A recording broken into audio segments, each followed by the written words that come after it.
My name is Valerie. At dinner that night, 20 years after Grandma left for her round-the-world trip, she put her fork down, looked straight at me, and asked, "Sweetheart, why are you still renting that tiny place in Brooklyn? Whatever happened to the Manhattan studio we gave you for your 18th birthday, the one with the little balcony facing the park?" Before I could open my mouth, Mom smiled like it was the funniest thing and said, "Oh, that apartment belongs to Mason now." Dad just stared at his plate. Mason kept scrolling on his phone. The room went dead quiet. Grandma didn't blink. She dabbed the corner of her mouth with her napkin, then gave the smallest, calmest smile I've ever seen. "Finish your plates," she said softly. "Then grab your coats. We're going for a drive. Open that door tonight, and you'll finally understand everything." My heart slammed against my ribs. For months, Mom had been texting me almost weekly. "Just one more transfer Valerie Mason's in a tight spot." I always sent the money. I thought I was still the owner. I had no idea the real shock was waiting 45 minutes away, right on the 20th floor of the building I used to call mine. If you've ever had family take something that was supposed to be yours forever, drop your story in the comments. Where are you watching from? Like and subscribe so you don't miss what happened when we walked through that door. You're not ready for this one. The apartment had always been mine long before I turned 18. Grandma Evelyn bought the studio on the 20th floor when I was 16. She walked into the closing with her lawyer paid cash from the sale of Grandpa's old warehouse in Queens and put the deed straight in my name. She told me later it was the smartest way to skip estate taxes when the time came. All I knew back then was that I suddenly owned a 520-square-foot piece of Manhattan with a balcony big enough for 2 chairs and a perfect slice of Central Park view. My 18th birthday wasn't the day I got the place. It was the day I finally got the keys. Grandma threw a small party in the empty living room. White balloons, grocery store cake, and a brand new set of brass keys on a red ribbon. She pressed them into my hand and said, "This is your anchor, Valerie. No matter where life drags you, you'll always have a corner of this city that belongs only to you." Then she hugged me so hard my ribs creaked. 2 weeks later, she left. She had a battered suitcase, a brand new passport full of blank pages, and a grin I can still see when I close my eyes. She kissed my forehead on the front steps of my parents' house in New Jersey and promised postcards from every continent. The first one arrived from Reykjavik 3 weeks after that, a picture of the northern lights with her handwriting on the back. "Having the time of my life. Hold down the fort, kiddo." I moved into the studio the same month I started freelancing as a graphic designer. The commute to client meetings was a joke. 10 minutes on the subway. Sometimes I just walked across the park with my laptop in a backpack.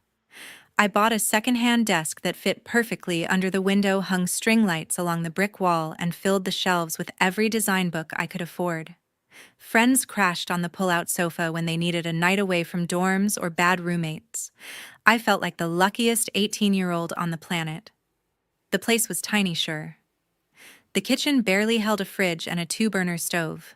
The bathroom door hit the bed if you opened it too fast, but it was mine. Paid for. No mortgage. No landlord. I kept the deed in a fireproof box under the bed like it was made of gold. Grandma's postcards kept coming. One from Machu Picchu showed her in a ridiculous alpaca hat. Another from a night market in Bangkok had a smear of chili sauce in the corner. She never asked about rent or bills. She knew the co-op fees were low and I could cover them with 2 logo jobs a month. Every card ended the same way: "Love you bigger than the sky. Keep the balcony light on for me." I did. I left the little string lights plugged in 24/7 even when I was away for weekends. From the park they looked like one warm star on the 20th floor. I had no idea that light would stay on for someone else far longer than it ever stayed on for me. Mason arrived in the city the same year my freelance invoices finally covered Brooklyn rent without panic. He called me from Penn Station with 1 duffel bag and a community college acceptance letter he never intended to use.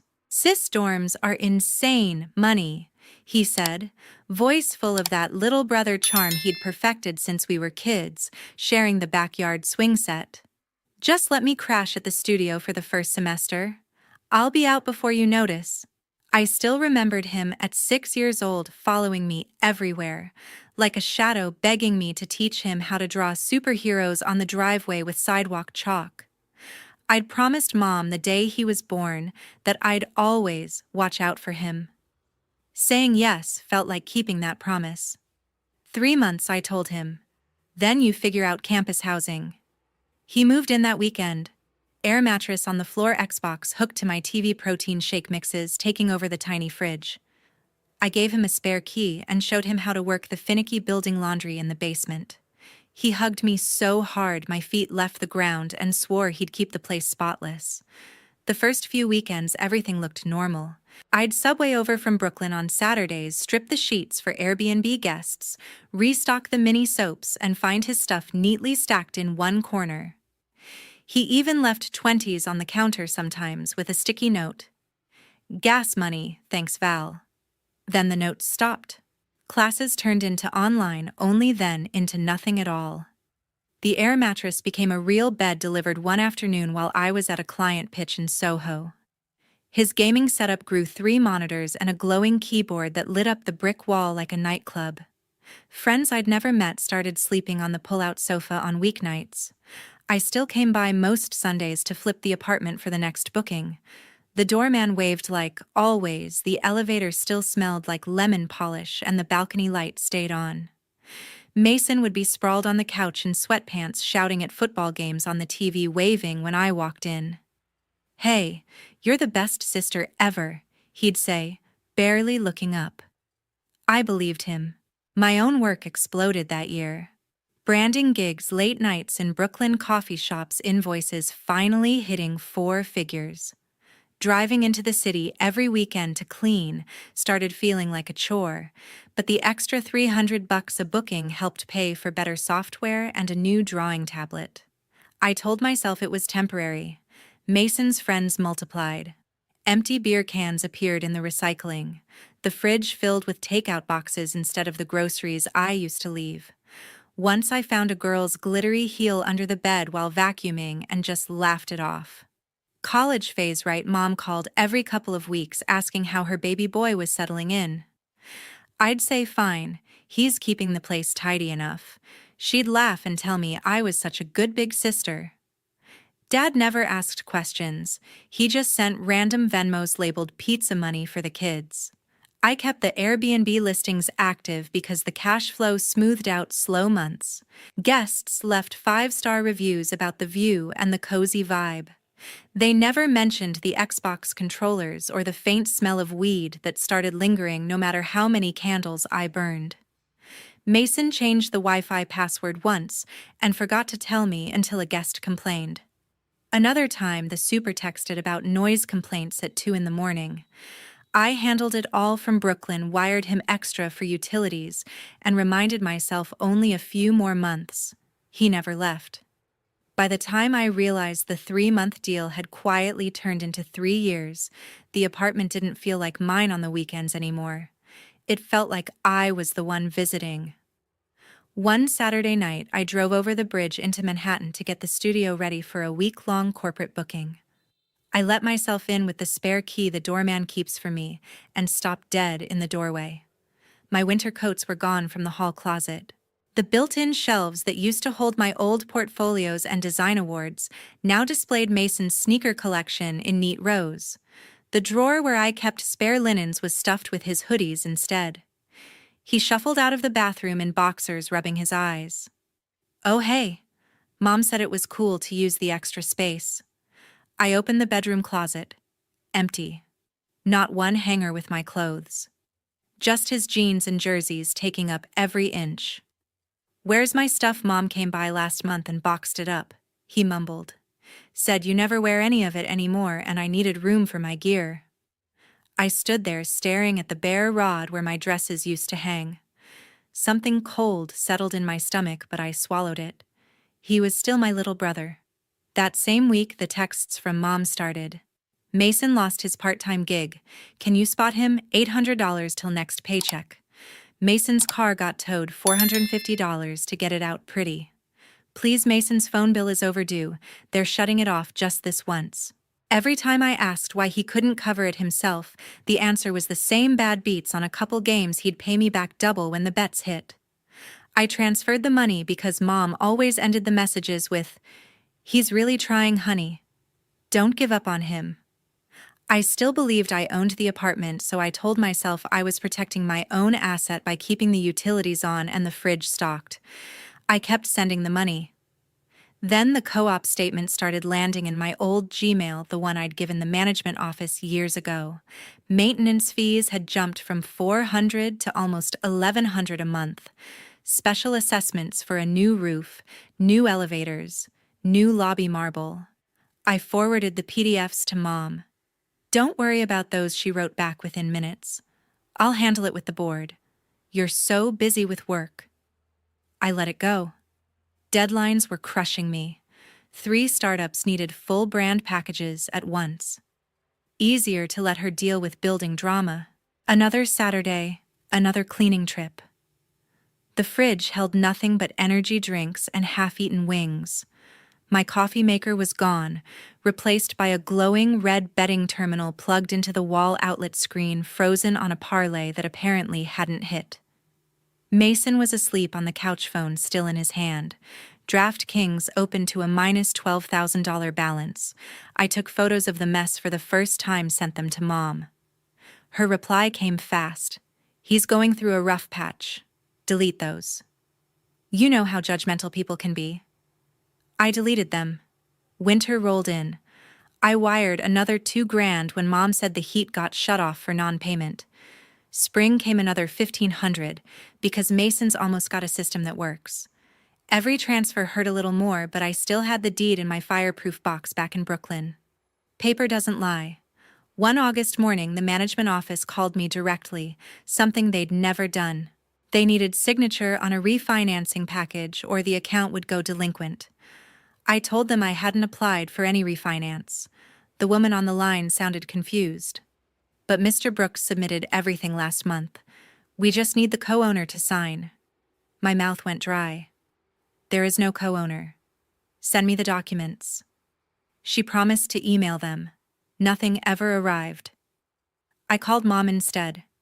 She picked up on the first ring, voice too bright. "Oh, sweetie, it's nothing.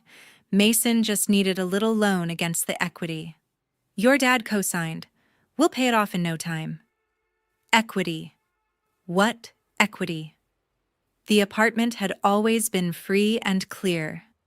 I opened my laptop, logged into the city property records for the first time in years, and typed in the address with shaking fingers. Owner of record Mason Edward Brooks. Effective date 14 months earlier. I stared at the screen until the letters blurred. My name was gone. And then Grandma walked back into our lives, the very weekend I noticed the maintenance fees being pulled from an account I'd never opened. She showed up at my parents' house in New Jersey on a Friday evening, tanned, silver haircut, short, dragging one battered suitcase, and the same way she had 20 years earlier. She hugged me so hard I smelled salt air and sunscreen on her skin. Dinner was already on the table, roast chicken, mashed potatoes, the usual. We made small talk about Patagonia and Vietnam until the plates were almost clean. That's when she set her fork down and looked straight at me. "Sweetheart, why are you still renting in Brooklyn? What on earth happened to the studio we put in your name, the one with the little balcony facing the park?" Mom laughed too quickly. "Oh, the apartment belongs to Mason now. We transferred everything over so he'd have stability." Dad kept eating, eyes on his food. Mason smirked at his phone. Grandma didn't raise her voice. She just smiled, the calmest, coldest smile I'd ever seen, and said, "Finish your dinner, everyone. Then get your coats. We're taking a drive." No one argued. 45 minutes later, her rental SUV pulled up in front of my building on the Upper West Side. The doorman did a double take when he saw her, then buzzed us straight up. The elevator doors opened on 20. Grandma already had the key in her hand. She must have kept a spare all these years. She turned the lock and pushed the door wide. Mason was sprawled on the couch in basketball shorts. 3 friends around him, beer cans and takeout boxes everywhere. The walls had new scratches and water stains blooming near the ceiling. My string lights were gone. A 60-inch TV hung where my desk used to be. The room smelled like old pizza and weed. He bolted upright. "Grandma, what the hell?" She stepped inside heels, clicking on the hardwood, and dropped a thick folder on the coffee table. Photocopies fanned out like playing cards. The forged deed, the notarized signature that wasn't mine. 2 pages over bank statements showing 2 refinances, and a home equity line totaling $620,000. Every pair of eyes went to the papers, then to Mom and Dad standing frozen in the doorway. Grandma's voice stayed quiet, almost gentle. "Explain." Mom started stammering about helping Mason get on his feet, about interest rates and family support. Dad muttered something about protecting the asset for the next generation. Mason just stared at the floor. Grandma turned to me, eyes sharp. "Did you sign any of this?" I shook my head. My throat wouldn't work. She nodded once, then looked back at my parents. "You had my granddaughter's property put in his name without her consent. You let him mortgage it twice. And you," she pointed at Mason, "turned the home I gave her into a bookmaker's crash pad." Silence. Even Mason's friends stopped breathing. Grandma picked up her folder, tucked it under her arm. "Pack an overnight bag, Valerie," she said to me. "You're staying with me tonight. The rest of you can stay here and think about what happens next." She walked out first. I followed, legs shaking. Behind us, Mom finally found her voice. "Evelyn, you're overreacting." Grandma didn't break stride. "No, Diane, I'm just getting started." The elevator doors closed on their faces. The next morning, Grandma texted me an address for a tiny cafe 2 blocks south of the park. I walked in and spotted her at a corner table with a sharp-eyed woman in a navy blazer. Grandma pulled me into another hug, then gestured to the seat across from them. "Valerie, this is my sister, Aunt Clara. She spent 40 years handling Manhattan real estate law before she retired to Florida. I called her the day I got the first bank letter." Aunt Clara shook my hand firmly, slid a thick accordion folder across the table, and got straight to business. First thing she said, opening to a highlighted page from the New York City ACRIS system. "Here's the deed transfer recorded when Mason turned 21. Your signature is on page 3. Look closely." She laid my old driver's license photo next to the document. The loops on the V were wrong. The tail on the Y was too long. I felt the blood drain from my face. "Forged," Aunt Clara stated. "And the notary who stamped it, Harold Grayson. He and your father golf together every Sunday at Ridgewood Country Club. Conflict of interest the size of Texas." Grandma poured me coffee from the carafe while Clara kept flipping pages. "After the fake deed, your parents co-signed 2 loans against the property. First was a cash-out refinance for $380,000 closed 18 months ago. Second was a home equity line of credit, $240,000 drawn in chunks over the last year. All funds went straight into Mason's brokerage accounts. The bank statements show transfers to FanDuel, DraftKings, and 3 offshore books." She tapped a red-lined notice. Current balance owed $622,411.19. The lender filed a notice of default 61 days ago. Foreclosure auction is scheduled in 59 days unless the full amount is paid. I stared at the numbers until they swam. Grandma reached over and closed the folder. I forwarded everything to Clara the moment that first overdue notice landed at my old mailing address in Queens. I've been on the phone with her almost daily since I landed at JFK. "We're not guessing here, honey. We know exactly what they did." Aunt Clara leaned in, voice low but steady. "The good news, forged deeds are void from the moment they're recorded. New York law is crystal clear on that. We file a quiet title action to cancel the fraudulent transfer, then a separate fraud claim against the notary and anyone who knowingly participated. The bank's liens attach to Mason's name, not yours, once the deed is voided. Your parents are personally liable because they signed as guarantors.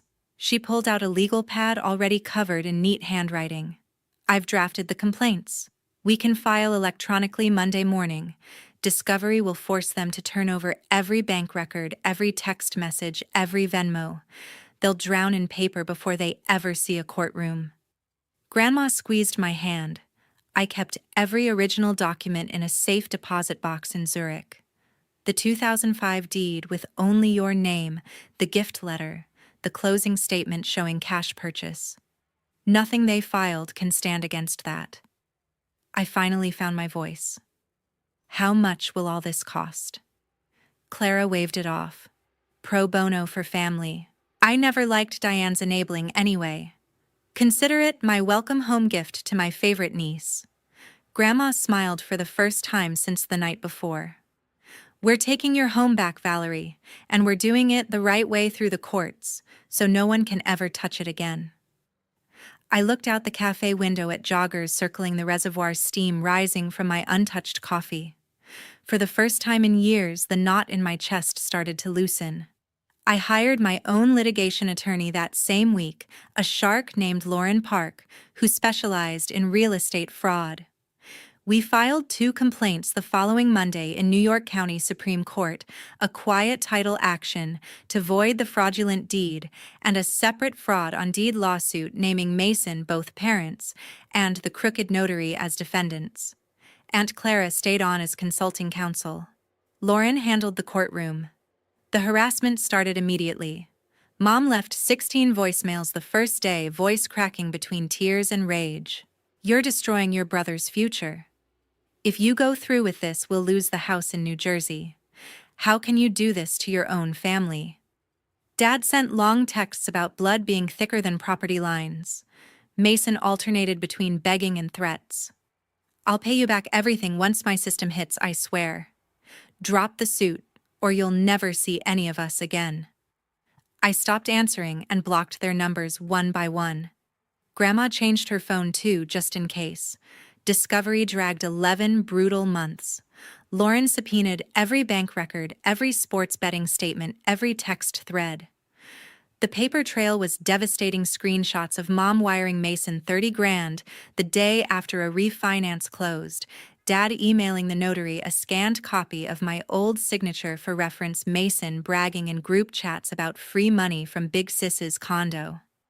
The handwriting expert we hired took the stand for 3 days. Under cross-examination, he demonstrated 27 distinct differences between my real signature and the forgery. The judge literally shook her head at the defense table. Harold Grayson, the golf buddy notary, took a plea to avoid jail and surrendered his commission permanently. Mom cried on the courthouse steps when the news cameras caught it. Mason refused to settle. He showed up to every hearing in the same wrinkled hoodie, convinced until the last minute that family loyalty would save him. It didn't. On a rainy Thursday morning, the judge banged the gavel and read the ruling from the bench. Plaintiff Valerie Brooks is hereby declared the sole and rightful owner of the premises. The 2019 deed purporting to transfer title to defendant Mason Brooks is declared void ab initio due to forgery. All mortgages, liens, and encumbrances recorded against the fraudulent deed are extinguished, as against plaintiff's title. Defendants Diane and Richard Brooks remain personally liable to the lender under their guarantees. Defendant Mason Brooks is ordered to vacate the premises within 30 calendar days or face forcible removal by the city marshal. The courtroom was silent except for Mom's muffled sobbing. Lauren turned to me with the smallest professional smile. Congratulations, you just won your home back? Grandma squeezed my shoulder so hard I felt her rings dig in. Aunt Clara gave a single satisfied nod. Mason stormed out without looking at anyone. Mom tried to follow me into the hallway, arms reaching, mascara streaking. Valerie, please, security escorted her out. That night I sat alone in my Brooklyn rental deed in my lap, the real one, the one Grandma had protected across 3 continents, and let myself cry for the first time since the whole nightmare began. I stepped back into the apartment holding the key the city marshal had just handed me. Mason had vanished sometime before dawn on day 29, taking only a duffel and his gaming monitors. The place looked like a tornado had hit a sports bar.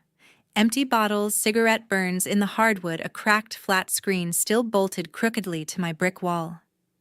I opened every window, let the October air sweep through, and started throwing black trash bags down the chute. Contractors came the following week. New floors, fresh paint, the exact soft gray I'd always wanted, a rebuilt kitchen with quartz counters, and the 2-burner stove I actually used. I hung new string lights, brighter ones, and bought 2 simple teak chairs for the balcony. The deed went into a new fireproof safe bolted inside the closet this time. 3 weeks after the eviction, the bank foreclosed on my parents' house in New Jersey. They had ignored every demand letter, refused to refinance, and watched the auction happen from the sidewalk. Mom sent one last email from a Gmail address I didn't recognize. "We have nowhere to go." I left it on red and blocked that too. Mason couch surfed for months, then moved into a windowless basement in Queens with 3 other guys who spent their nights on the same betting apps. I know because a mutual friend mentioned it once. I changed the subject. I changed everything else too. New phone number, new locks with codes. Only Grandma and Aunt Clara have new mail forwarding service, so nothing ever goes to the old family address again. I kept designing, took on bigger clients, finally raised my rates without apology. The studio became the quiet, bright space I had dreamed of at 18. One clear November evening, I carried a glass of wine out to the balcony, sat in one of the teak chairs, and looked across the park as the skyline turned gold. The trees were bare, the reservoir mirrored the last light, and for the first time in almost 20 years, the apartment felt completely, undeniably mine. I thought about every dollar I had sent, every excuse I had swallowed, every boundary I had refused to draw. I thought about the little girl who once promised to take care of her brother forever, and the woman who finally understood that love without limits is just another word for enabling. Unlimited kindness doesn't save anyone. It only teaches them how much they can take. That's the real gift Grandma gave me, not the studio itself, but the lesson that came wrapped in betrayal and paid for in court fees. Your peace is not negotiable, your property is not communal, and family who treat you like an ATM when times are good will treat you like an enemy the moment you close the vault. I still get postcards from Grandma, new ones now, from places she's revisiting with Aunt Clara. They always end the same way: love you bigger than the sky, keep the balcony light on. I do. Only now it shines for me.